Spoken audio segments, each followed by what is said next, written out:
안녕하세요. 서울에 사는 30대 여자입니다. 저는 인천에 있는 작은 공단 근처에서 태어났어요. 아버지는 주물 공장에서 금속을 녹여 부품을 만드는 기술자였고, 엄마는 공단 안에 있는 구내식당에서 조리원으로 일하셨죠. 풍족한 형편은 아니었지만 부족하다는 느낌 없이 자랐던 것 같아요. 저희 엄마가 엄청 알뜰하시고 꼼꼼하셔서 살림을 잘하는 분이었거든요.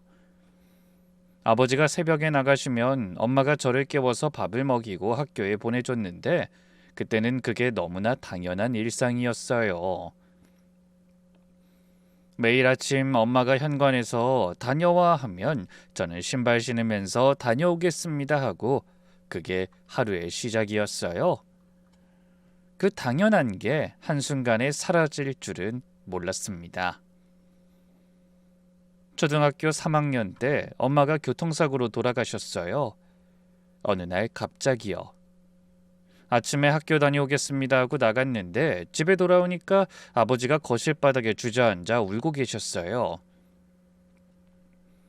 아버지가 우는 걸 그때 처음 봤어요. 제가 아빠 왜 울어? 했는데 대답을 못 하시더라고요. 한참 뒤에 이모가 오셔서 상황을 설명해 주셨는데 솔직히 그때는 엄마가 죽었다는 게 뭔지 잘 이해가 안 됐어요. 하룻밤 자고 일어나면 아침에 저를 깨워줄 것 같고 현관에서 아무렇지 않게 다녀와라며 인사해 줄 거라고 생각했거든요. 근데 다음 날 아침에 부엌에 엄마가 없다는 걸 보고 나서야 아, 이제 정말 없구나. 엄마가 떠난 거구나 라는 걸 알았어요. 장례식 내내 멍하게 있던 기억이 나요. 그날 이후로 집이 완전히 달라졌습니다. 아버지는 한동안 술에 빠져 계셨어요. 공장에서 돌아오시면 거실에 앉아서 가장 먼저 소주를 드셨어요. 밥을 차려주는 사람이 없으니까 제가 해야 했죠. 초등학생이었던 제가 밥솥에 쌀 넣고 계란 부치고 반찬통에 남은 김치 꺼내서 밥상을 차리곤 했어요. 처음엔 쌀양 조절을 못해서 밥이 질거나 타기도 했고 계란 후라이는 까맣게 탄 적도 있었는데 몇 달 지나니까 그럭저럭 먹을만하게 됐어요. 아버지가 제가 차린 밥을 드시면서 아무 말 없이 숟가락을 놓으시는 날이 있었는데 그때마다 아버지 눈이 빨개져 있었거든요. 전 그걸 보고도 모른 척했어요. 저도 울 것 같았으니까요. 그러면서도 학교에서는 열심히 공부해서 성적이 떨어지지 않았어요. 제 성격이 원래 좀 악착 같은 데가 있었나 봐요. 시험 기간이면 집안일 먼저 해놓고 책상에 앉아 바로 교과서를 펼쳤어요. 그러다 보니 반에서 늘 5등 안엔 들었죠. 담임 선생님이 학부모 상담 때 아버지한테 하진이가 집에서 공부를 많이 하나 봐요. 성적이 참 좋습니다. 라고 했는데 아버지가 멋쩍게 웃으시면서 집에서 혼자 다 합니다. 저는 뭘 해주는 게 없어서 라고 하셨대요. 그 이야기를 나중에 듣고 마음이 좀 아팠어요.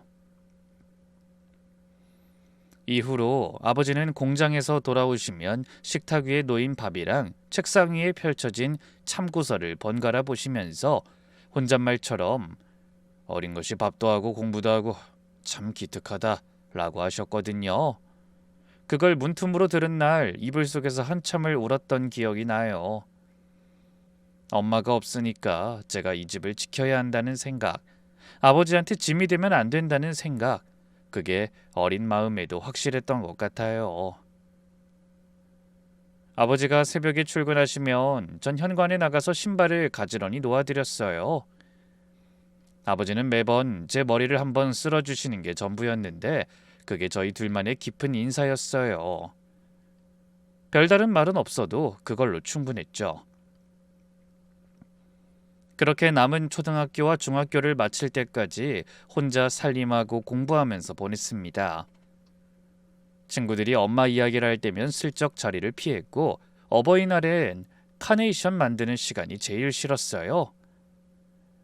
다른 애들은 2개씩 만드는데 저는 하나만 만들면 되잖아요. 그러다 옆에 앉은 애가 너는 왜 하나만 만들어 하면 그냥 웃고 넘겼죠. 학교 행사 때 아버지가 오시면 선생님이 어머니는 안 오셨어요? 하는 말에 아버지가 멋쩍게 웃으시던 모습이 아직도 눈에 선합니다. 전 그런 아버지 옆에서 괜찮은 척을 하는 게 습관이 됐어요.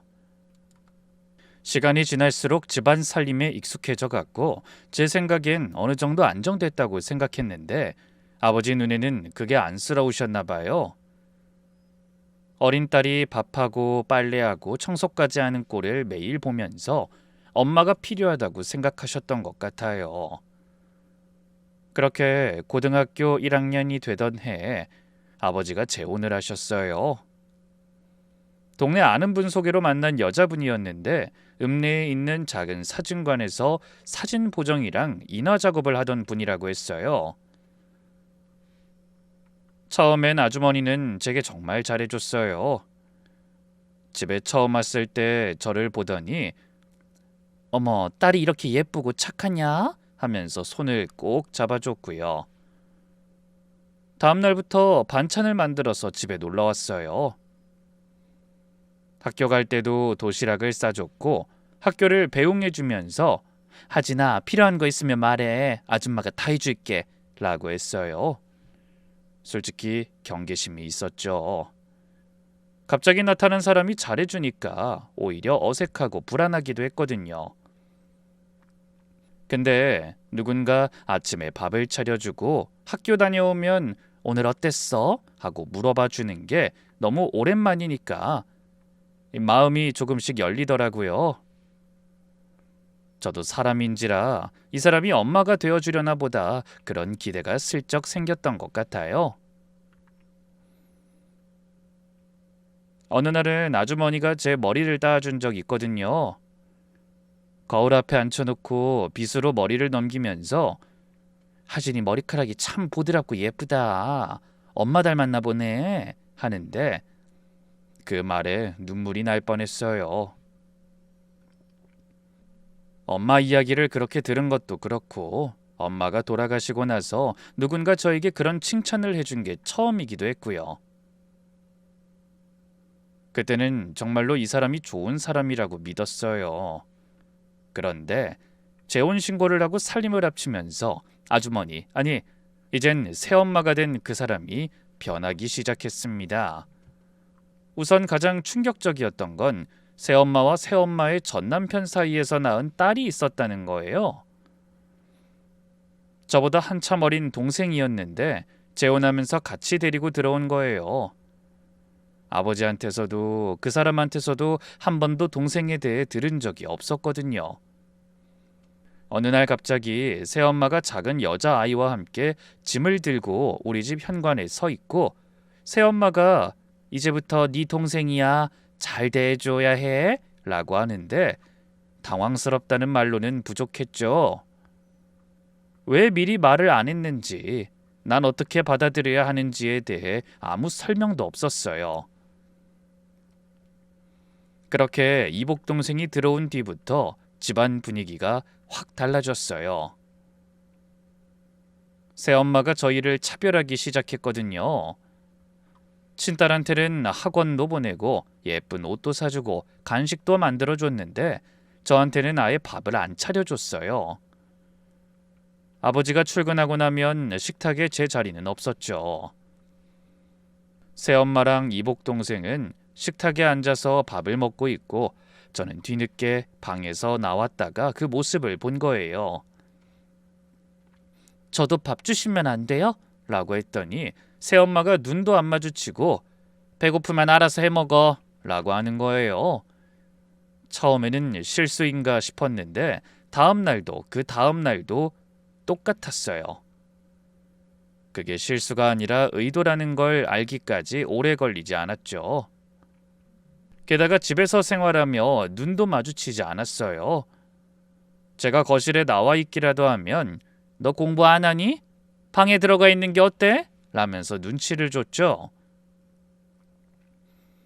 아버지와 재혼하기 전 태도와는 완전히 달라져 있었어요.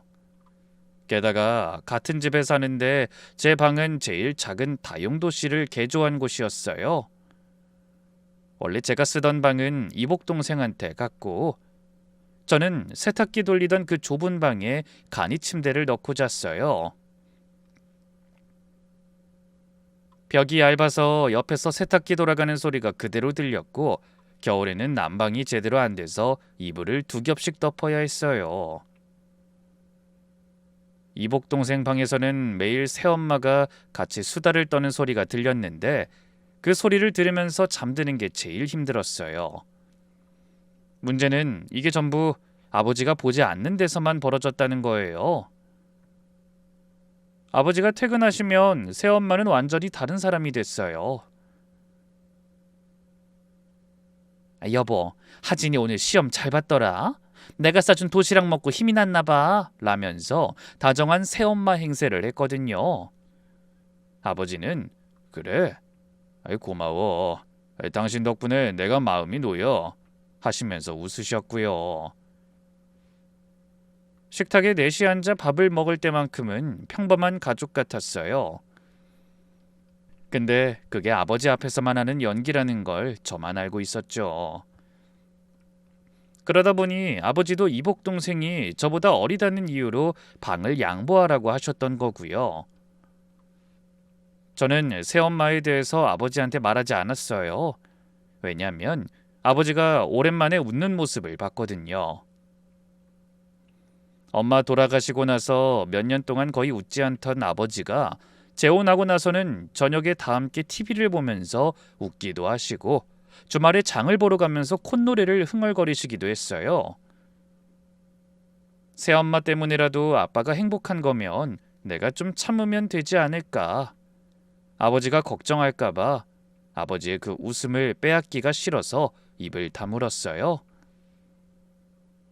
그렇게 계속 참기만 하다가 결정적인 사건이 터졌어요. 제 생일이었죠. 고등학교 2학년 때 생일에 친한 친구 서너 명을 집에 초대했거든요. 사실 친구들을 집에 부른 건 처음이었어요. 새엄마한테 미리 말했더니 그래 알았어 했으니까 괜찮은 줄 알았죠. 친구들이 케이크를 사들고 왔고 제가 준비한 음식들을 나눠 먹었죠.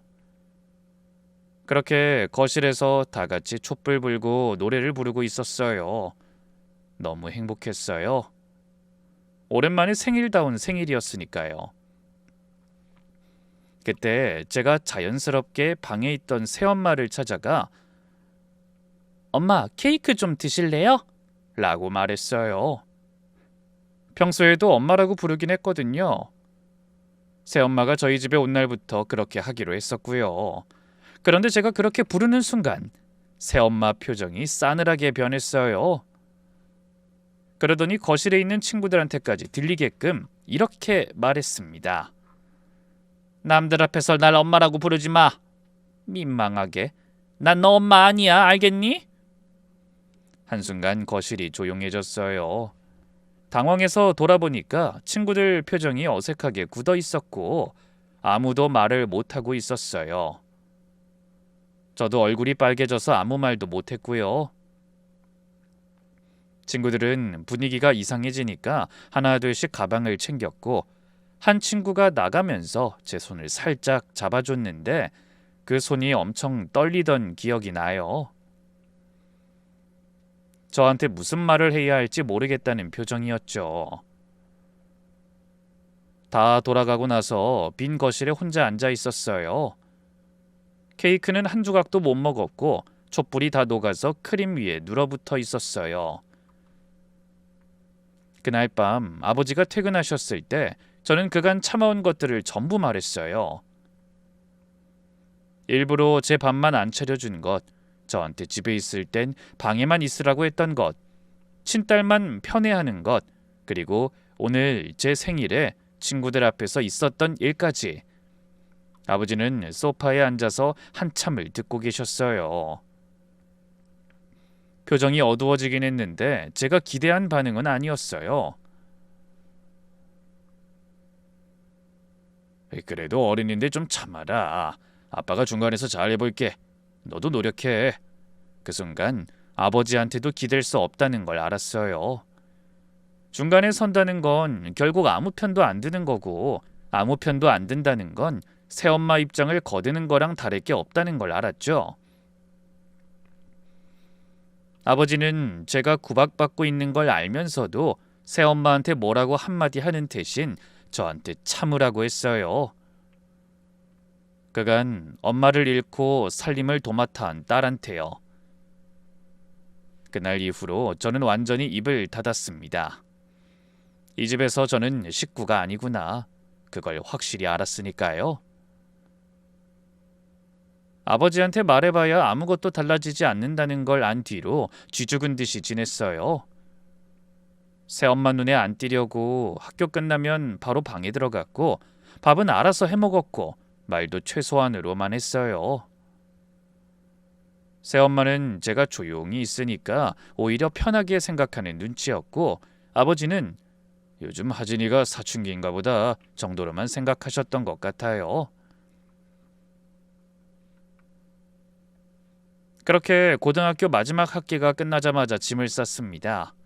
그리고 곧바로 집을 나왔어요. 아버지한테 이제 독립하겠다는 편지를 제 방에 남기고 떠났는데 그 후로도 연락이 없었어요. 새엄마가 뭐라고 했는진 모르겠지만 아버지가 찾아오지 않았다는 게 답이었죠. 저는 곧장 고시원에 들어갔어요. 이 방이라고 하기도 뭐한 침대 하나 겨우 들어가는 그런 곳이었죠. 창문이 작아서 낮인지 밤인지 잘 구분이 안 됐고 복도에서 다른 사람 기침 소리가 다 들릴 정도였어요. 그때부터 편의점 야간 알바, 카페 서빙, 식당 설거지까지 닥치는 대로 일했어요. 하루에 서너 시간 자면서 일하고 남는 돈을 차곡차곡 모았습니다. 그러면서 틈틈이 공부를 병행했어요. 저한테 남은 건 공부밖에 없다고 생각했거든요. 그렇게 재수하는 동안이 인생에서 제일 힘들었어요. 돈이 어느 정도 모인 이후부터는 독서실을 다녔는데 매일 잠과의 싸움이었죠. 편의점 알바하다 서서 잠든 적도 있었어요. 그래도 포기하면 안 된다는 생각이 저를 잡아줬어요. 여기서 주저앉으면 정말 아무것도 아닌 사람이 될 것 같았으니까요. 그렇게 저는 재수해서 대학에 갔어요. 고등학교 때 열심히 공부를 해둬서 그런지 다행히 재수로 끝낼 수 있었죠. 대학 다니는 동안에도 학비랑 생활비를 전부 혼자 해결해야 했으니까 장학금 받으려고 악착같이 공부했고 남는 시간엔 아르바이트를 2개씩 뛰었어요. 동기들이 방학 때 여행 가고 놀러 다닐 때 저는 새벽에 일어나서 배달 알바를 하고 있었죠. 첫 학기 장학금을 받았을 때 고시원 침대에서 장학금 내역을 한참 들여다봤어요. 아무도 축하해주는 사람이 없었지만 저는 제가 그간 고생한 걸 아니까 엄청 뿌듯했죠. 그렇게 또다시 악착같이 공부하고 돈 모아서 학교를 졸업했고 식품 유통회사의 영업관리직으로 취직했어요. 제가 가고 싶던 곳이기도 했고 제 힘으로 들어간 첫 직장이라 감회가 남달랐죠. 이후 차츰 회사에 적응하면서 용기를 내기로 했어요. 대학에 간 이후 번호를 바꿔서 아버지의 연락을 받을 수 없었거든요. 이번엔 제가 용기 내서 아버지 번호로 연락을 했죠. 잘 지내고 있다는 말을 하고 싶었어요. 아빠, 나 취직했어. 잘 지내고 있으니 걱정하지 마. 제 연락에 아버지는 곧장 전화를 걸어오셨어요. 반가워하시면서도 제가 그동안 고시원에서 어떻게 살았는지, 얼마나 힘들게 대학을 갔는지 그런 건 전혀 모르고 계셨어요. 애초에 집을 나갔을 때도 새엄마가 하진이가 나가고 싶어 했다. 본인이 말렸는데도 원체 고집이 세서 막을 수 없었다. 연락하지 말라고 했다. 라고 했다더군요. 아버지는 제가 스스로 나간 거고 연락하지 말래서 그 말을 지키고 있던 거래요. 어이가 없었어요. 그래, 잘됐다. 네 엄마도 너 걱정 엄청 하더라. 거기서 할 말을 잃었어요. 그 사람이 절 걱정한다고요? 저를 집에서 내보내고 거짓말까지 일삼던 사람이 절 걱정한다뇨. 아빠랑 그렇게 전화를 끊었는데 곧바로 새엄마한테서 문자가 왔어요. 아빠한테 전화하지 마라. 혹시 돈 달라고 할 거면 더더욱 하지 말고. 그간 잘 지내고 있지 않았니? 괜히 신경 쓰이게 하지 말고 지금껏 그랬듯 잘 먹고 잘 살아. 제가 아버지한테 돈을 요구할까봐 미리 차단하려는 거였어요. 아니, 웃기잖아요. 그 집에서 제가 받은 게 뭐가 있다고 돈을 달라고 하겠어요. 그 문자를 보고 한참 동안 아무 생각이 나지 않더라고요. 화가 나는 건지 서글픈 건지 어이가 없는 건지 뭔지 모르겠고 그냥 멍했어요. 그렇게 가족이랑 다시금 연을 끊다시피 하고 살았어요. 이후에 친척을 통해 소식을 전해 들었는데 이복 동생은 예술한다며 비싼 사립 예고를 갔다더라고요. 학비가 어마어마할 텐데 그걸 아버지 돈으로 대고 있다는 거였죠. 저한테는 그렇게 아껴놓고 이복 동생한테는 비싼 학교를 보내주고 있었던 거예요. 아버지랑 새엄마는 여전히 잘 지낸다는 이야기도 들었고요. 씁쓸했지만 그러려니 했어요. 더 이상 그쪽 소식에 마음을 쓰고 싶지 않았고 제 삶에만 집중하기로 했습니다. 회사에 적응하고 몇 년이 지났을 때였어요. 같은 팀에 새 직원이 들어왔어요. 다른 부서에서 온 사람이었는데 이전 팀 내에서 실적도 좋고 사람들한테 두루 신뢰를 받는 분이었어요. 성격도 차분하고 일 처리가 깔끔해서 팀원들도 뭔가 애매한 게 있으면 민수 씨한테 먼저 물어볼 정도였죠. 근데 이 사람이 어느 순간부터 저한테 다가오기 시작했어요. 처음에는 잘 몰랐어요. 알게 된 지 얼마 되지도 않았고 점심시간에 슬쩍 제 옆자리에 앉는 그런 건 그냥 우연일 수 있잖아요. 근데 야근할 때 커피를 갖다 주고 퇴근길에 같은 방향인 듯 같이 가요 하면서 자연스럽게 함께하는 게 한두 번이 아니었거든요. 동료들이 민수 씨 너한테 관심 있는 거 아니야? 했을 때도 설마 했는데 어느 날 민수 씨가 직접 말을 꺼냈어요. 하진 씨, 주말에 시간 있으면 밥 같이 먹을까요? 전 고민하다 거절했죠. 민수 씨, 전 아직 연애할 준비가 안 됐어요. 솔직한 마음이었어요. 아직은 누군가한테 마음을 열고 제 이야기라는 게 무서웠거든요. 좋아하는 감정이 생기면 결국 그 사람한테 기대게 되고 기대하면 실망하게 되고 실망하면 다치잖아요. 그런 걸 너무 많이 겪어서 아예 시작을 안 하는 게 편했어요. 근데 민수 씨는 기다릴 수 있어요 라면서 포기하지 않는 거예요. 그렇다고 너무 들이대는 느낌은 아니었고 그냥 꾸준히 옆에 있는 사람이랄까요? 비 오는 날 제 책상 위에 우산이 올려져 있었고 감기에 걸렸을 때는 약국 봉투가 서랍 위에 있었어요. 그런 사소한 것들이 쌓이니까 신경이 안 쓰일 수가 없었어요. 그래서 한 번은 대놓고 물어봤어요. 왜 저를 좋아하게 됐냐고요. 하진 씨는 늘 밝아요. 사실 고민 없고 슬픔 없는 사람이 어디 있어요. 그런데 하진 씨는 힘든 일이 있어도 티를 안 내고 무슨 일이든 최선을 다하려는 모습이 제 눈엔 빛나 보였어요. 더 알아보고 싶다는 생각이 들었고요. 그 말을 듣고 좀 웃겼어요. 제가 밝은 사람이라는 생각을 한 번도 해본 적이 없었거든요. 속으로는 늘 무겁고 혼자 버티는 데 익숙해져 있었는데 누군가한테 그렇게 보인다는 게 신기하기도 하고 제 노력을 알아주는 것 같아 조금 위로가 되기도 했어요. 그렇게 반년 넘게 그러니까 결국 제 마음도 흔들렸고 사내 비밀 연애를 시작했어요. 회사에서는 아무도 몰랐죠. 만나보니 민수 씨는 그냥 사근사근하기만 한 게 아니라 정말 똑똑하고 사려 깊은 사람이었어요. 저를 진심으로 사랑해주고 배려해주는 느낌이었죠. 그런데 사귀고 몇 달 뒤에 친한 동료가 점심 먹다가 슬쩍 귀뜸을 해줬어요. 하진 씨, 그 민수 씨 부모님이 누군지 알고 만나는 거야?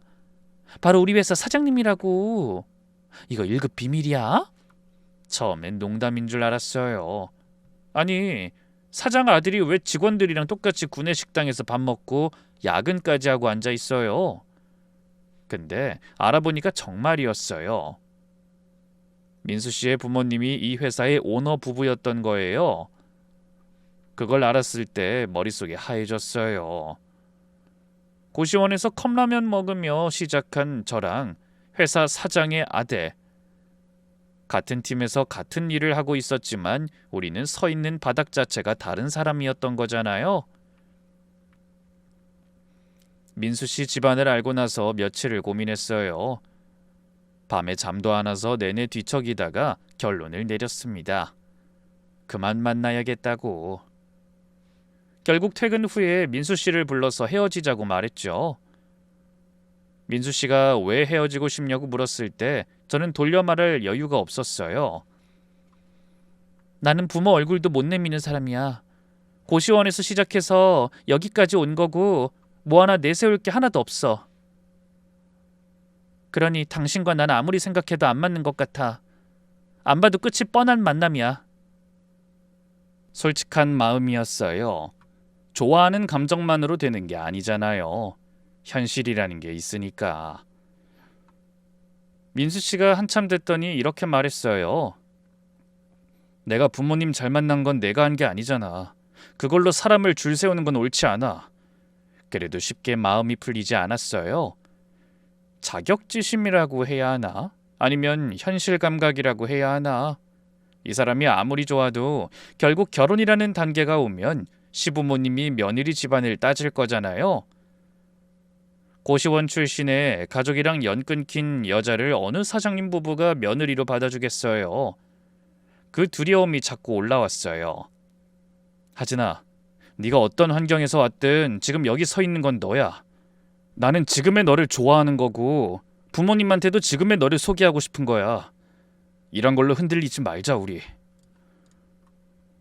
이 말을 듣고도 바로 마음을 고쳐먹진 못했어요. 하지만 곰곰이 생각해보면 민수 씨는 제가 유일하게 솔직해질 수 있는 사람이었어요. 다른 사람들 앞에서는 늘 괜찮은 척, 밝은 척을 했는데 민수 씨 앞에서는 그러지 않아도 됐거든요. 게다가 그 사람은 한 번도 자기 배경으로 거들먹거리거나 유세를 부린 적이 없었어요. 회사에서도 직원들이랑 똑같이 행동했고 승진도 실적으로 했고 사장 아들이라는 걸 티내는 걸 본 적이 없었거든요. 심지어 저한테도 이야기한 적 없고요. 그럴수록 이 사람을 놓치면 안 되겠다는 마음과 이 집안에서 나를 받아줄까라는 불안이 동시에 커졌어요. 결국은 사랑하는 마음이 이겼어요. 민수 씨 옆에 있을 때만큼은 제가 부족한 사람이 아니라는 그냥 한 사람의 여자로 있을 수 있었으니까요. 그렇게 만난 지 1년 반쯤 됐을 때 민수 씨가 제게 청혼을 했어요. 제가 멈칫하니까 민수 씨가 웃으면서 너무 갑자기라서 그래? 나는 진심이야 라고 하더라고요. 저는 잠시 고민하다 그날 제 과거에 대해 전부 이야기했어요. 엄마를 일찍 잃은 것, 새엄마한테 구박받은 것, 지금 가족이랑 연이 끊긴 상태인 것까지 전부 다요. 다 말하고 나니까 식은땀이 나더라고요. 이 이야기를 듣고도 결혼하자고 할 수 있을까? 아니면 여기서 끝일까? 근데 민수 씨는 다 듣고 이 한마디만 했어요. 난 전부 다 괜찮아. 오히려 자기가 우리 부모님을 마음에 안 들어 할 수도 있으니까 한 번만 만나보자. 어때? 듣다 보니 그래도 될 것 같아서 그렇게 시부모님을 만나게 됐죠. 그날 정말 극도로 긴장했었어요. 손에 땀이 나서 물컵을 제대로 못 잡을 정도였죠. 근데 시부모님은 제가 상상한 것과 전혀 다른 분이셨어요. 시어머니가 저에게 이렇게 말씀하시는 거예요. 민수가 처음으로 사람을 데려왔다는 거, 난 그것만으로도 하준 씨에게 고마워요. 시아버지도 제가 생각했던 그런 반응이 아니었어요. 그 상황에서 이렇게 밝게 자란 게 보통 사람은 못하는 거다. 하준 씨가 속이 얼마나 단단한 사람인지 느껴져.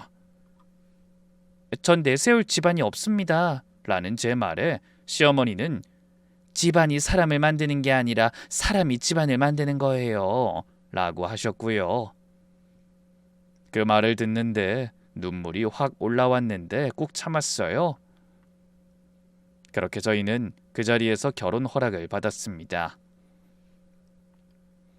식사가 끝나고 화장실에 들어가서야 혼자 엉엉 울었어요.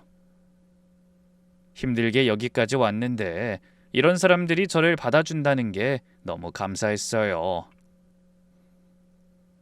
지난 시간 동안 고생한 것에 대한 보상이 이렇게 한꺼번에 쏟아지는 건가 싶었죠. 결혼은 시댁에서 많은 걸 부담해줬어요. 예식장, 신혼집, 혼수까지 시부모님이 우리가 하고 싶어서 하는 거다 라면서 다 챙겨주셨죠. 처음에는 부담스러워서 사양했어요. 제가 뭘 해드린 것도 없는데 이렇게까지 받으면 안 된다고 했더니 시어머니가 이러셨어요. 세아가, 부모가 자식 결혼에 이것저것 해주고 싶은 건 당연한 거야. 부담 갖지 말고 받아줘. 부모가 자식한테 해주고 싶은 마음이 당연한 거라니. 저한테는 그게 당연하지 않았거든요.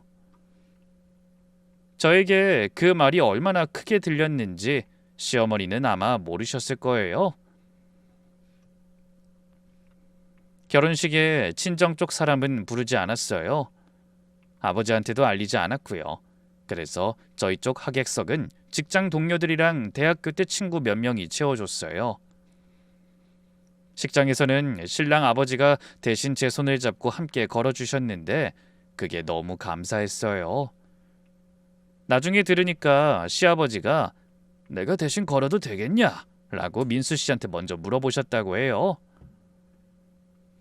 그 마음이 정말 감사했습니다. 결혼 후에 친척을 통해 친정 쪽 소식을 들을 수 있었어요. 좋은 소식은 아니었습니다.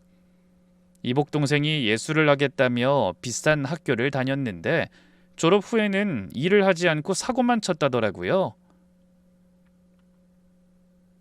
카드 빚을 만들고 아는 사람한테 돈을 빌려놓고 안 갚고서는 아버지랑 새엄마한테 매번 수습해달라고 했다고 해요. 그 때문에 아버지랑 새엄마가 매일같이 싸움을 했고 하도 시끄러워서 동네 사람들이 다 알 정도로 소문이 났다더라고요. 그 이야기를 듣고 생각했어요. 진즉 연을 끊길 잘했다. 새엄마 밑에서 길을 못 펴던 아버지, 그 아버지한테 등골을 빼먹는 새엄마와 이복동생, 거기에 제가 있지 않아서 다행이라고 생각했죠. 그쪽은 그쪽대로 살고 저는 제 길을 가면 되겠다고 여겼어요. 결혼하고 생활이 안정됐을 무렵이었습니다. 남편이랑 둘이 살면서 아침에 같이 출근하고 저녁에 같이 밥 먹는 평범한 일상이 저한테는 꿈 같았어요. 이런 게 보통 사람들의 일상이구나. 이걸 이제야 알겠다 싶었어요. 그런데 어느 날 아버지한테서 오랜만에 전화가 왔어요. 하진아, 아빠다. 그 한마디에 심장이 쿵 내려앉았어요. 몇 년 만에 듣는 아버지 목소리인데 예전 같지 않더라고요. 힘이 빠져 있고 어딘가 쪼그라든 느낌이었어요. 전화기를 쥐고 있는데 손에 땀이 차더라고요.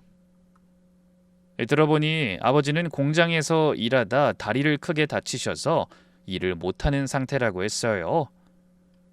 병원비도 문제였지만 당장 일을 못하니까 수입이 끊겼다는 게 더 큰 문제였죠.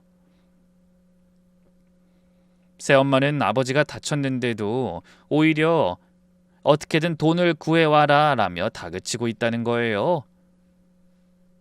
이복 동생도 여전히 정신을 못 차리고 여기저기서 빚을 만들며 사고를 치는 중이었고요. 아버지는 사방에서 쪼들리는 형편에 당장 생활비가 없다고 했어요. 속이 복잡했어요. 아버지는 제가 집에서 쫓겨나다시피 나올 때 뭘 해줬나. 새엄마 편만 들고 참으라고만 했던 사람인데 그런 부정적인 감정이 확 올라오면서도 다리를 다쳐서 일도 못한다는 말에 차마 전화를 끊을 수가 없었어요.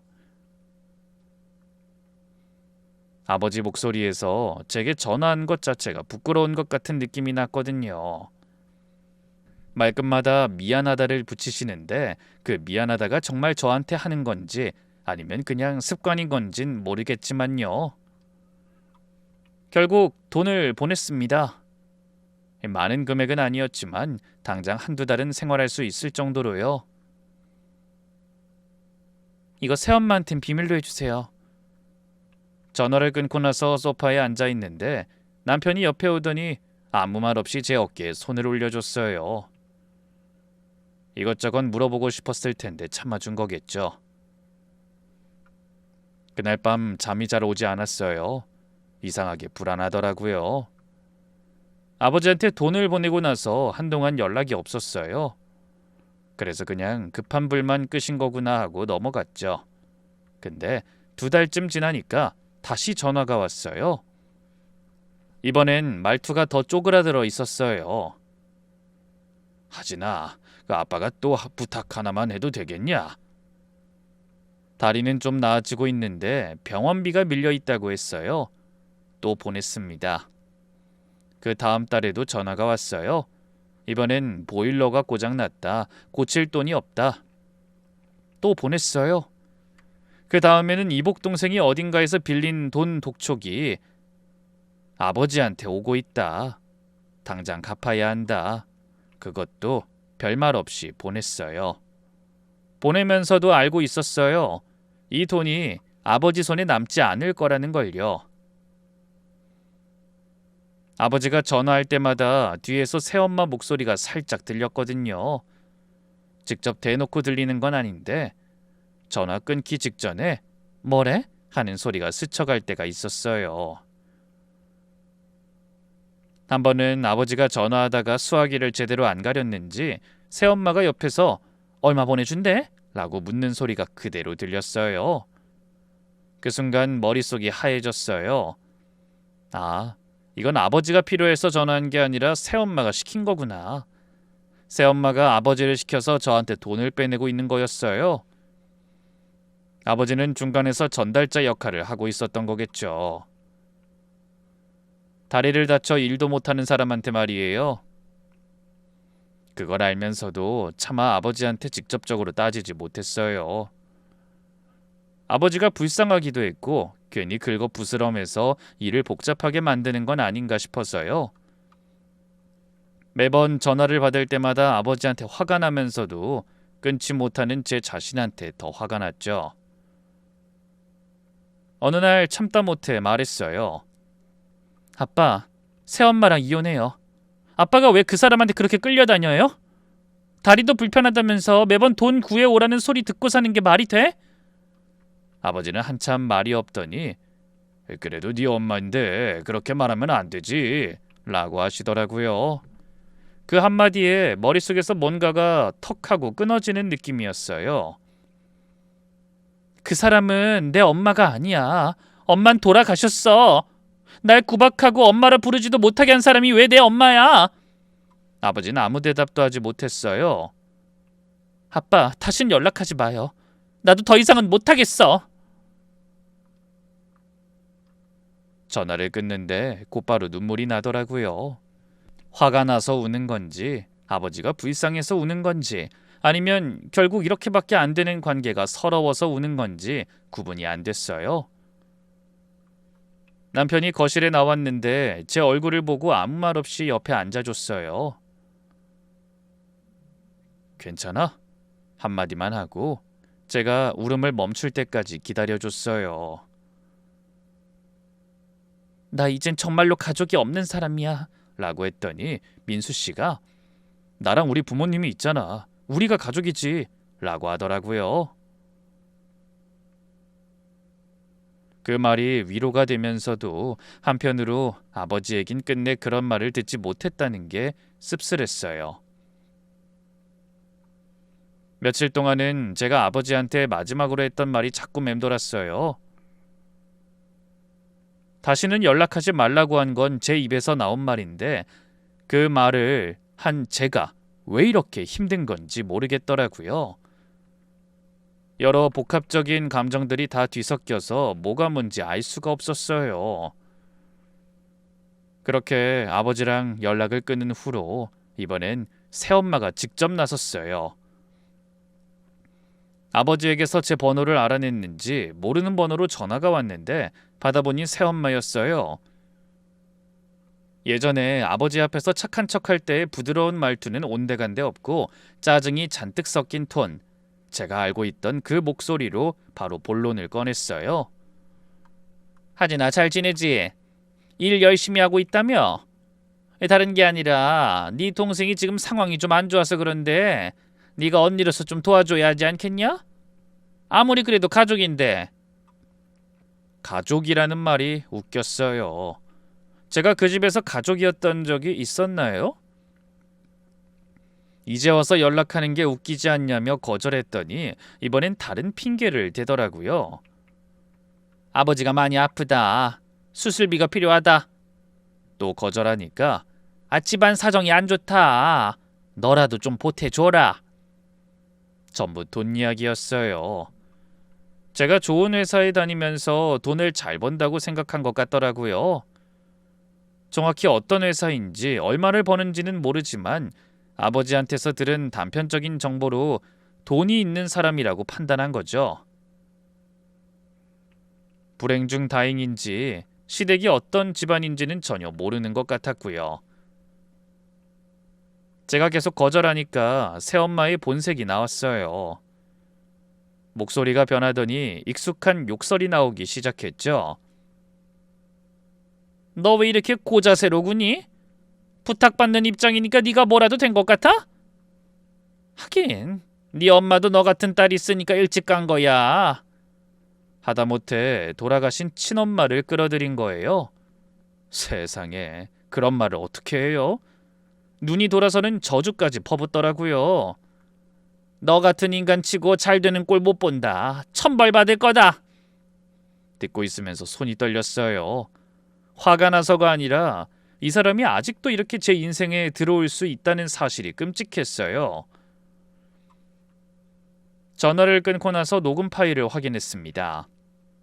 언제부터 습관이 됐는진 모르겠는데 모르는 번호로 오는 전화는 일단 녹음부터 하게 됐거든요. 번호를 차단했지만 며칠 뒤에 또 새 번호로 연락이 왔고 그 다음에도 계속 같은 패턴이 반복됐어요. 차단하고 또 오고 차단하고 또 오는 게 반복되니까 전화벨 소리만 울려도 가슴이 쿵 하고 내려앉았어요. 회사에서 일하다가 모르는 번호가 뜨면 심장이 빨리 뛰었고 밤에 잠들기 전에 핸드폰 화면을 확인하는 게 강박처럼 됐어요. 새엄마가 또 전화한 건 아닌지 문자를 보낸 건 아닌지 그게 자꾸 신경 쓰였거든요. 남편한테도 자세히 이야기하지 못했어요. 제 과거가 이렇게까지 지저분하게 따라오는 게 부끄러웠거든요. 아직도 그 사람한테 시달리고 있다는 게 스스로한테도 한심하게 느껴지기도 했고요. 그냥 친정 쪽에서 연락이 좀 와서 신경 쓰인다 정도만 말했죠. 한 번은 회사에서 미팅 중에 폰이 진동으로 울렸는데 화면에 모르는 번호가 떴어요. 또 새엄마인가 싶어서 심장이 쿵 했고 미팅에 집중을 못했어요. 끝나고 확인해 보니까 거래처 전화였는데 그 몇 분 동안 식은땀이 날 정도로 긴장했었거든요. 결국 참다 못해 번호를 바꾸려고 했는데 억울하더라고요. 제 일상이 흔들리고 있다는 게 화가 났어요. 과거에 저를 힘들게 한 건 전부 참았지만 지금까지 이렇게 따라와서 제 일상을 망가뜨리는 건 참을 수가 없었습니다. 며칠 후 오랜만에 가까운 친척한테서 전화가 왔어요. 아버지의 최근 근황을 전해주셨는데 들으면 들을수록 기가 막혔습니다. 새엄마는 사진관 일을 그만둔 뒤에 건강식품 방문 판매를 한다고 했는데 그 돈을 모아서 사치스러운 생활을 하고 있었던 거예요. 명품 가방을 들고 다니고 호텔 뷔페에 가고 백화점에서 화장품을 찔러대고요. 돈이 부족하면 아버지 돈을 쓰고요. 다리 다쳐서 일도 못하는 아버지가 저한테 생활비가 없다며 요청했던 그 돈이 사실 새엄마의 사치에 쓰이고 있던 거예요. 그 이야기를 들으니 속이 뒤집어지더라고요. 근데 정말 제가 이성을 잃을 뻔했던 건 그 다음 이야기였어요. 친척분이 조심스럽게 말씀하시더라고요. 하진아, 이건 네가 알아야 할 것 같아서 말하는 건데 네 엄마 물건들 있잖아. 그거 다 그 여자가 팔아버렸어. 엄마가 돌아가시고 나서 아버지가 엄마 물건을 한쪽 방에 고스란히 보관해 두셨거든요. 엄마가 쓰시던 찻잔, 선물 받으셨던 물건들, 가구들, 두 분이 연애할 때 찍은 사진이 든 앨범, 그리고 제가 초등학교 입학할 때 엄마가 직접 밤새 바느질해서 만들어줬던 토끼 인형. 저한테는 엄마의 흔적이 남아있는 유일한 것들이었어요. 그걸 새엄마가 전부 팔거나 내다 버렸다고 했어요. 거기서 끝이 아니었어요. 아버지와 살던 집도 아버지 몰래 팔아버렸다고 했어요. 어떻게 그게 가능한 건진 모르겠지만 어떻게든 처리한 모양이에요. 지금은 월세방에 살고 있다더라고요. 제가 아버지한테 보냈던 돈도 새엄마가 가져간 게 맞았고요. 그리고 새엄마는 아직도 친척들한테 저에 대해 욕을 하고 다닌다고 했어요. 이복 동생도 맞장구 친다고 했고요. 하진이 걔는 돈 있으면 가족을 안 도와준다. 은혜도 모르는 년이라고요. 제가 뭔 은혜를 받았던 건진 모르지만 어이없고 황당했어요. 세상에 이런 인간도 있구나 싶더라고요.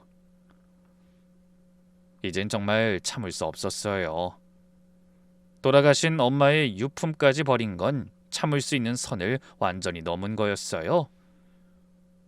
더는 두고 볼 수 없다고 생각했고 이 사람한테 반드시 돌려줘야겠다고 마음먹었죠. 그날 밤 남편한테 전부 이야기했어요. 지금까지 혼자 감당하고 있었던 것들을요. 아버지한테 돈을 줬던 것, 새엄마가 제게 전화로 퍼부은 말들, 그리고 엄마 유품이 버려졌다는 것까지 전부요. 울음을 참으려고 했는데 엄마 인형 이야기라는 순간 못 참겠더라고요. 엄마가 만들어준 그 인형을 베개 옆에 놓고 잤던 밤들이 떠오르니까 주체가 안 됐어요. 민수 씨는 평소에 화를 잘 안 내는 사람인데 이 표정을 보니까 화가 나 있다는 게 느껴졌어요. 그리곤 이렇게 말해줬어요. 하진아, 네가 원하는 대로 해. 내가 다 도와줄게. 더 이상 혼자 감당하지 마. 그 말을 듣고 나니까 마음이 더욱더 단단해지더라고요. 사실 혼자였으면 아무것도 못했을 거예요. 복수는커녕 평생 속으로만 삼키면서 살았겠죠. 근데 옆에 이 사람이 있으니까 할 수 있겠다는 생각이 들었어요. 천천히 해도 된다고 했지만 그래서는 안 된다는 걸 알고 있었어요. 기다리는 동안에도 새엄마는 아버지 돈을 빼먹고 친척들한테 저를 욕하고 다니고 여태껏 그랬던 것처럼 사치스럽게 잘 살고 있을 테니까요. 그날부터 차분하게 계획을 세우기 시작했습니다. 새엄마를 어떻게 할까 고민하면서 이런저런 것들을 알아보다가 한 가지 사실을 발견했어요. 새엄마가 건강식품 방문 판매를 하면서 납품처를 넓히려고 이리저리 뛰어다니고 있었는데 하필이면 새엄마가 납품을 넣으려고 시도하고 있는 업체 중 하나가 시댁에서 운영하는 식품 유통회사였어요. 규모가 큰 업체니까 여기에 납품만 성사되면 새엄마한테는 엄청난 실적이 되는 거였죠. 물론 새엄마는 그 회사가 제 시댁 회사인 줄 전혀 몰랐겠지만요. 민수 씨한테 이 사실을 말했어요. 민수 씨가 잠깐 생각하더니 당신이 직접 그 건을 맡아 라고 했어요. 시댁 회사 쪽에서 납품업체를 검토하는 담당자로 제가 투입되기로 했죠. 새엄마는 납품 미팅 상대가 누군지 모른 채로 이 건이 성사되면 인생이 바뀔 거라며 몇 달을 공들이고 있었어요. 주변 사람들한테도 곧 대형 거래가 터진다며 자랑을 하고 다녔다더라고요. 여기서 성사되면 밀린 빚도 갚고 자기 사업 규모도 키울 수 있다고 생각했나 봐요. 저는 일부러 시간을 끌었어요. 서류 검토에 시간이 좀 더 필요하다. 샘플 테스트 결과를 기다려야 한다. 이런저런 핑계로 한 달을 질질 끌었어요. 그 사이에 새엄마는 이 건에 완전히 매달렸어요. 빠져나갈 수 없을 만큼 깊이 들어갔을 때 저는 최종 미팅 날짜를 잡았습니다. 최대한 소규모의 사적인 모임으로 추진했죠. 미팅 날을 잡아놓고 며칠 동안 이상하게 마음이 복잡했어요. 복수를 하겠다고 결심했을 때는 분명 확신이 있었는데 막상 날짜가 다가오니까 여러 가지 생각이 들더라고요. 이게 맞는 건가? 이렇게까지 해야 하나? 그런 회의가 잠깐 스쳤어요. 그러다 핸드폰에 저장해둔 녹음 파일을 다시 들었어요. 새엄마가 네 엄마도 너 같은 딸 있으니까 일찍 간 거야 라던 그 말. 그 소리를 듣는 순간 복잡한 감정이 싹 정리됐어요. 이번 건은 이 사람이 제 인생을 건드리지 못하게 확신이 선을 긋는 거다. 그렇게 생각을 정리하기로 했어요. 최종 미팅 날이 됐어요. 새엄마 입장에서는 몇 달 동안 공들인 건이 결실을 맺는 행복한 날이었죠. 저는 먼저 도착해서 안쪽 자리에 앉았어요. 잊고 새엄마가 레스토랑에 들어와서 안내를 받고 제 테이블 쪽으로 걸어왔어요. 걸음걸이에 긴장이 묻어나 보이더라고요. 새엄마는 자리에 앉으려다 저를 보고 멈췄어요. 처음에는 못 알아보는 것 같았어요. 몇 초가 지나고 눈이 마주치니까 그제야 표정이 굳었죠. 딸아, 네가 왜 여기 앉아 있어?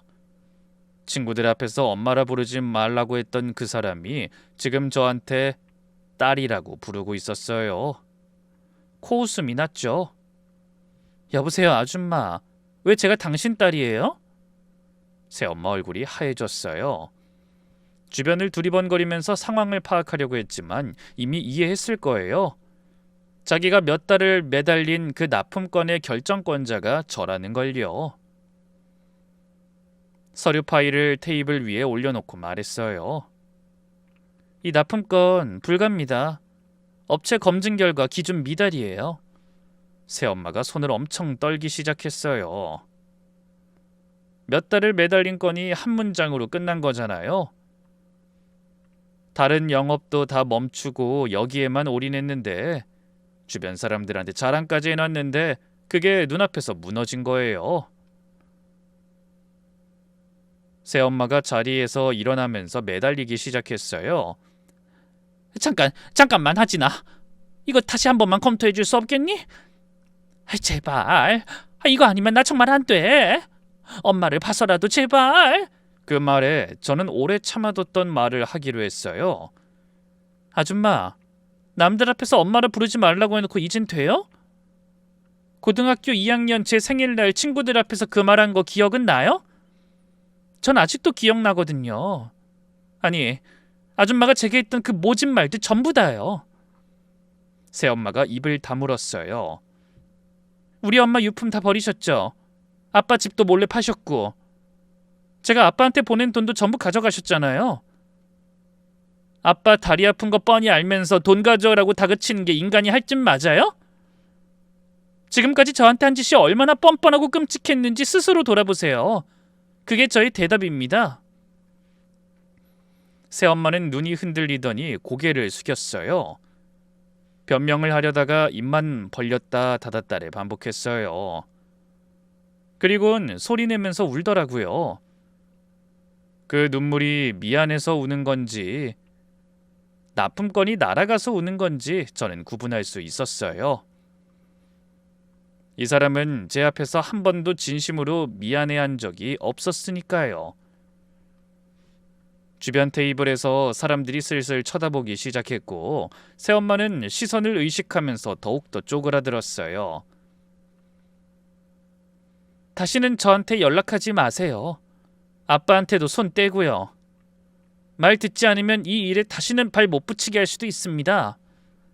자리에서 일어났어요. 새엄마가 뒤에서 하지나 부르는 소리가 들렸지만 돌아보지 않았어요. 차에 타고 나서야 숨을 제대로 내쉬었어요. 오랫동안 목에 걸려있던 가시가 빠진 느낌이었죠. 그 사건이 있고 며칠 뒤의 일이에요. 주말 저녁에 시부모님이 집에 오셨어요. 식탁에 둘러앉아서 밥을 먹고 있었는데 갑자기 현관 초인종이 미친 듯이 울렸어요. 인터폰을 봤더니 처음 보는 젊은 여자가 서 있었어요. 카메라로 얼굴을 보니까 새엄마를 닮은 인상이었어요. 바로 이복 동생이었죠. 새엄마한테서 소식을 듣고 저를 찾아온 거였어요. 문을 열기도 전에 밖에서 소리를 지르기 시작했어요. 야, 김아지 문 열어. 네가 뭔데 우리 엄마 밥줄을 끊어? 네가 얼마나 잘났다고? 너 하나 때문에 우리 집안이 전부 망했어. 네가 책임져. 복도에 소리가 울렸어요. 옆집에서도 분명 들렸을 거예요. 시어머니가 부엌에서 나오시면서 이게 무슨 소리야? 하셨고 시아버지도 덩달아 일어나셨어요. 민수 씨가 저한테 앉아있어 라고 하고 먼저 현관으로 나갔어요. 민수 씨가 문을 열고 나서니까 이복 동생이 잠깐 멈칫했어요. 남자가 나올 줄은 몰랐나 봐요. 민수 씨는 조용하지만 단호하게 말했어요. 여기서 이러시면 저도 경찰을 부릅니다. 그리고 저도 당신네 가족이 하진 씨한테 한 짓 다 알고 있습니다. 지금 당신이 하진 씨에게 이러는 게 얼마나 황당한 짓인지도 알고 있고요. 이복 동생은 물러서지 않았어요. 오히려 목소리를 더 높이면서 뭘 한다는 거야? 우리 엄마가 얼마나 고생했는데 언니가 가족을 버린 거라고 라고 소리쳤어요. 그러자 민수 씨는 곧바로 전화기를 꺼내서 경찰에 신고를 했어요. 그때 시어머니가 현관까지 나오셨어요. 상황을 보시더니 이복 동생 앞에서 이렇게 말씀하셨어요. 우리 며느리가 당신네가 한 짓이 뭔지 다 아는데 어디서 낯짝 두껍게 찾아와? 인간도 아니야 당신들은. 시아버지도 접근금지 가처분 가능한지 확인하고 계셨고요. 시댁 식구들이 나서자 이복 동생 얼굴이 변하더라고요. 그제야 어떤 분위기인지 파악이 된 것 같았어요. 경찰차 사이렌 소리가 멀리서 들려오기 시작하니까 급하게 돌아갔죠. 이복 동생이 그렇게 가고 나서 시어머니가 저를 안으시면서 말씀하셨어요. 왜 진작 말 안 했어, 새아가? 혼자 이걸 다 안고 있었으면 어떡해? 그간 많이 힘들었지? 새어머니 품에서 어린아이처럼 울었어요. 이 사람들한테 제 지저분한 과거를 알리기 싫었는데 결국 다 보여주게 됐잖아요. 근데 시어머니는 한 발도 물러서지 않으셨어요. 오히려 더 꽉 안아주시면서 우리 새아가 고생 많았다. 이제 다 끝났어 라고 하셨어요. 시아버지도 하진은 이제 우리 식구니까 앞으로 이런 일은 우리가 막아줄 거다 라고 해주셨고요. 그 뒤로 새엄마한테서 연락이 뚝 끊겼어요.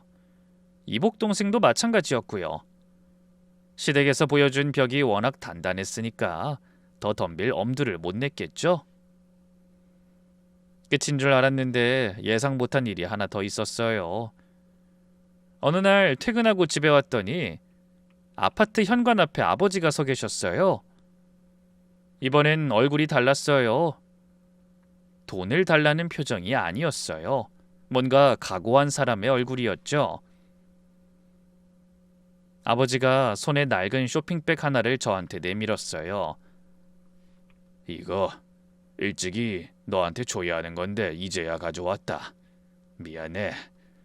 봉투를 열어보니 안에 사진 몇 장이랑 작은 토끼 인형 하나가 들어있었어요. 엄마 사진이었어요. 엄마가 젊었을 때 찍은 사진, 저를 안고 웃고 있는 사진, 아버지랑 나란히 서 있는 사진, 그리고 그 인형, 귀가 한쪽이 좀 삐뚤한 그 토끼 인형, 새엄마가 버렸다고 들었던 그 인형이 여기 있었어요. 네 새엄마가 버리라고 했는데 차마 못 버려서 내가 공장 사물함에 숨겨뒀다. 진작 줬어야 했는데 그 사람 눈치 보느라 못 줬다.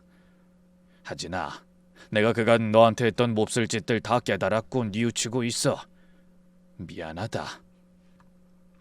인형을 보는 순간 무너졌어요. 다리에 힘이 빠져서 현관 바닥에 주저앉았어요. 그간의 서름이 전부 몰려드는 기분이었죠. 제가 엉엉 울고 있는데 이를 보고 있던 아버지가 말했어요. 네 새엄마한테 이혼하자고 했다. 더 이상 그 사람한테 끌려다니는 내가 싫다. 아빠가 겁쟁이였어. 너한테 용서해달라고 안 할게. 다만 내 마음만은 알아줬으면 해서 말하는 거야. 늦었죠. 너무 늦었어요.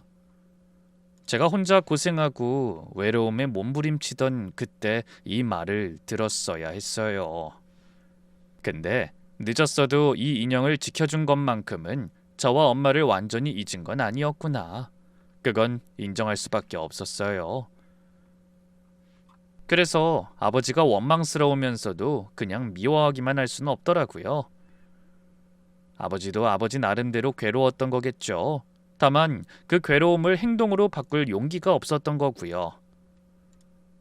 그 용기 없음의 대가를 제가 치른 거지만요. 아빠, 늦었지만 이제 됐어요. 앞으로 건강히 지내세요. 아버지가 제 앞에서 소리내어 울었어요.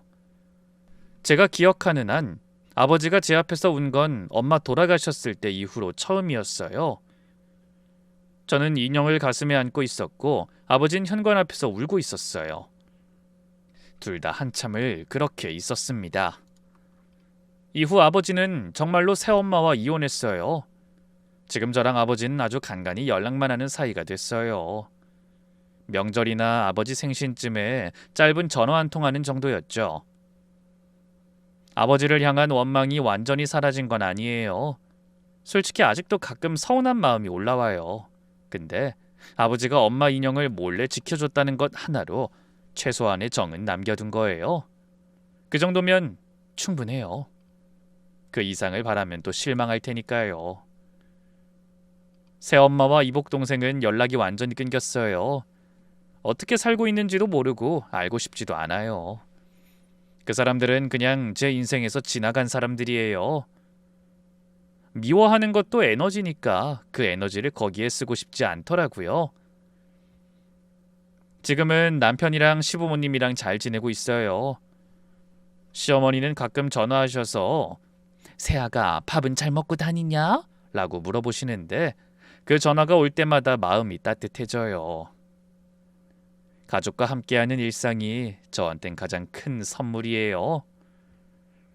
얼마 전에 민수 씨가 물어봤어요. 후회하는 거 없어?